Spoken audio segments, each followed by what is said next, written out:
tonight, taking action against racial bias in the home appraisal process. Today, our team was invited to the White House as Vice President Kamala Harris and HUD Secretary Marcia Fudge outlined new measures the administration is taking to address and stop unfair, biased home appraisals. Our WUSA 9's Larry Miller has covered this extensively and uncovered this issue in our region, and he joins us live tonight from the White House. So, Larry, what sort of action are the feds taking here?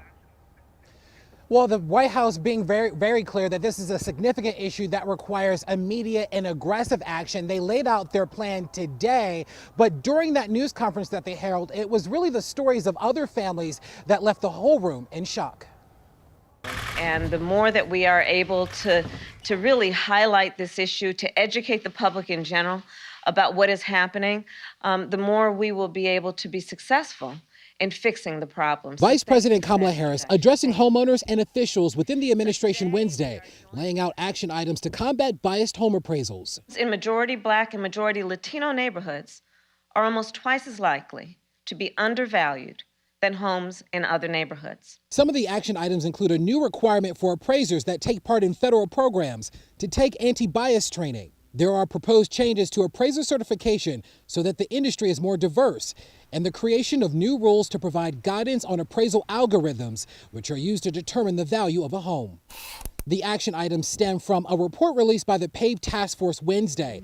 The task force spent 6 months studying home appraisal bias and the impact it has on wealth creation. They won't ignore it. Among the speakers, families with firsthand experience fighting against home appraisals they say didn't add up. We do everything by the book. We're good parents. We take care of our kids. And so to potentially be told that, we don't qualify based off of the way our family looks was disheartening. Jacqueline Priestley and her husband participated as well, sharing the concern they had when their home in Prince George's County appraised nearly $500,000 less than what it costs to build. It's not only important that we're here, and it means a lot to us to be here, but also to know that USA 9 and your work specifically, Larry, helped to bring a lot of attention and exposure to this issue. The Biden administration says today is the first of many the administration will take to address unfair home appraisals, noting that it's been happening for decades and requires a long-term commitment.